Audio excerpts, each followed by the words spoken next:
Alright guys, I wanted to make a video on how to actually get better at World War II because a lot of people out there are posting class setup videos and saying it's going to raise my KD by 4. Obviously that's stupid, but maybe some people believe that. I don't know. Maybe it even works for them. You know, more power to them, whatever. But I want to take a look at the game and how to get better in a more logical way, like analyzing a good player's gameplay and seeing how they're playing. Um, And yeah, so right now we're watching the quote-unquote best Call of Duty World War II player ever. I do agree that he's one of the best COD players, but I haven't seen enough World War II gameplay to really see if he's the best. But regardless, he's a really strong player, and he's gonna have ridiculous KDs every single COD game that comes out, and pretty sure he has ridiculous KDs in this game too. Um, this guy that is posting this gameplay, they're two different guys. So Blame Truth is actually posting his gameplay, and this guy who is playing is named Ron, and they're friends. And Blame Truth says that Ron has had up to a 15 KDR in this game, which obviously I'd have to see that to believe it. But he is a really strong player, and I don't doubt it because I know for sure because I've seen it that he's had like a high 7 or 8 KD, even like 9 at one point in Black Ops 1. And he's just a super high KD player. He's a super strong COD player, so we're definitely going to learn from him. And he's known for snappy aim, really fast movement. His name is Ronaldinho1224, but I just say Ron. And we're going to try to learn something from him.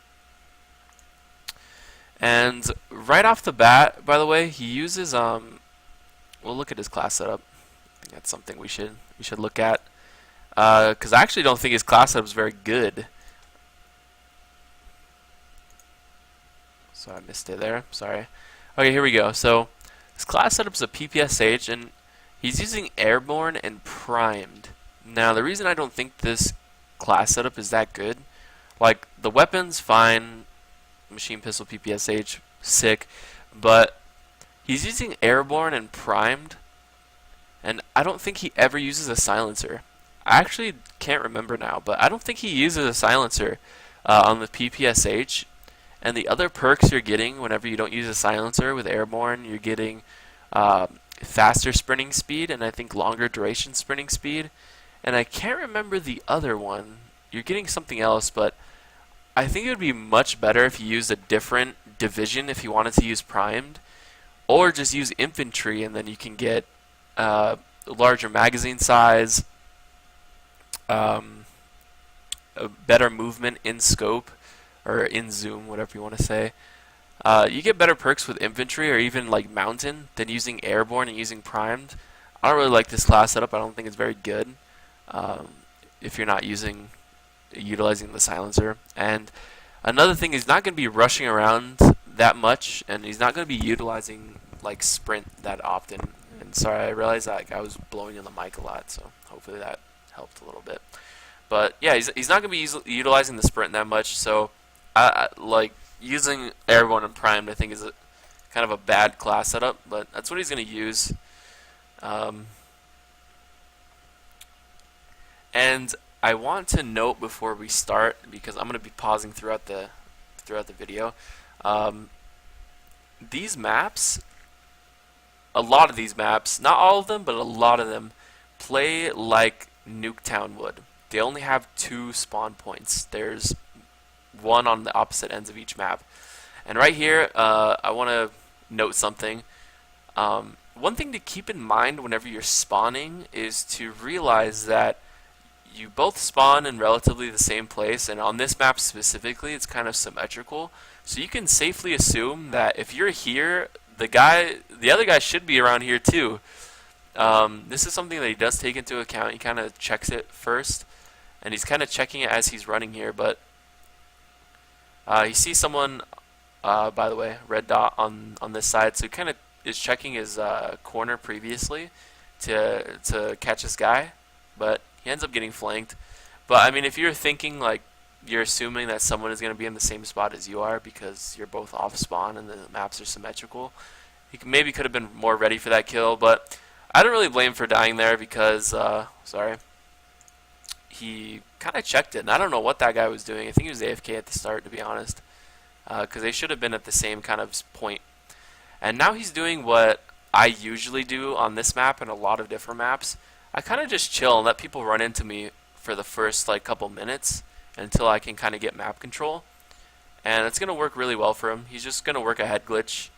And this guy is known for rushing. Like, this guy is known for pushing into spawns and just rushing and getting as many kill feeds as he possibly can. And he gets a nice two-piece there because he's using a head glitch. But whenever I first saw this gameplay, I thought it was very uncharacteristic of him. And by the way, I don't really agree with what he did here. If you go back, he saw the guy on the stairs with a red dot. And he kind of just swings in and like wide peeks his whole room, doesn't check any of this room, doesn't check the head glitch, and just goes for the guy on the stairs. I think that was kind of like a mistake, even though I don't think they did have a UAV. I think he just saw the red dots of the shooting, and this guy comes and flanks him. Don't really blame him for that death either. He couldn't see him, and he spawns and someone is already shooting him, and he's kind of just working a head glitch and letting people run into him. Look at how he's not rushing into them. He's letting them run out, letting them funnel into him. He catches that guy out of a gunfight, wins it pretty easily.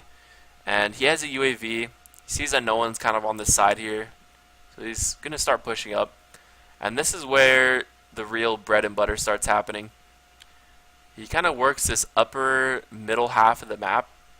He knows people are going to be spawning in one direction, just killing off these stragglers. And now as you can see, his whole team is kind of on one side. Most of the enemies are going to be dead all around this area, and they're only going to be spawning back here. So now there's only 3 ways the enemies can come from, and they're all going to come from this direction. They're all spawning here. They can come this way, or this way, and he's going to have all those 3 ways covered pretty easily. Kind of hard to do this on every map, but the same kind of fundamental process happens on most of these maps because most of them only have 2 spawn points. And I think this is what makes people successful in World War II. And there's an example right there of how he like wide peeks into a room and he dies for it. You really got to work the head glitch and make sure to check like the entire room or you're gonna die. But you kind of have to work the 2 spawns that happen in the map. You kind of want the enemy team to spawn on one side of the map and them to funnel into you while you're behind these head glitches and stuff. And you know, it might be a bitch way to play to a lot of you guys, but this is how you get good KDRs. And in this game, it's really hard to like rush, like properly rush, because you'll flip spawns and the game will just be in complete chaos, and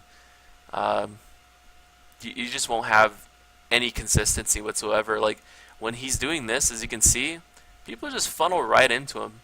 Really consistent games whenever he does this.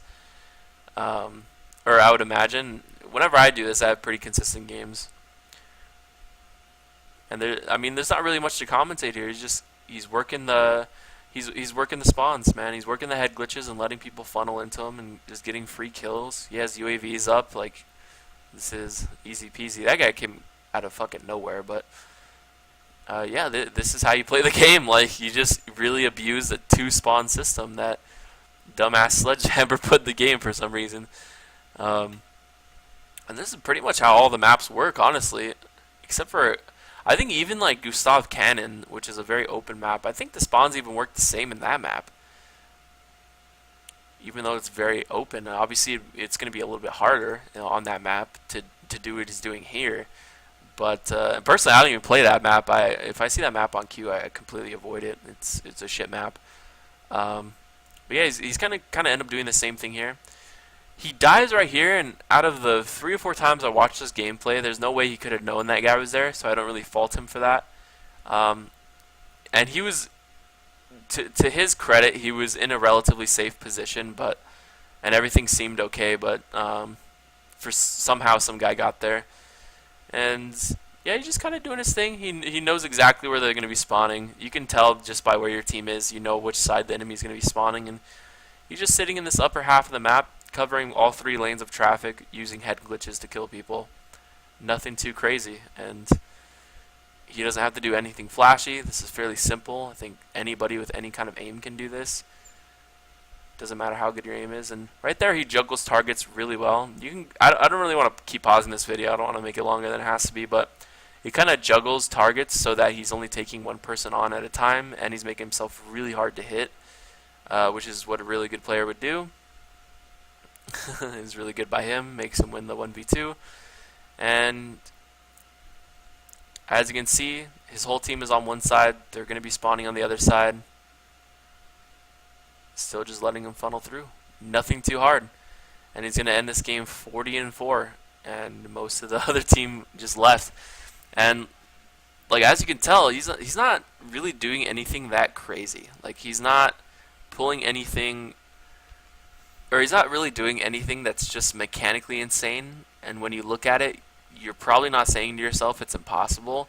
In other CODs, what he does seems pretty impossible, especially in console. But in this game, it's very mild, very thought out, very methodical, and very easy to kind of mimic. Actually, it's just incredibly easy to know where people are spawning, and if you post up on head glitches and you're kind of ready for gunfights, and you know what lanes of traffic people are going to be running down, it's fairly easy to be good at this game. So I hope you guys learned something from that, and you can apply it to your own game. And yeah, I'll see you next time.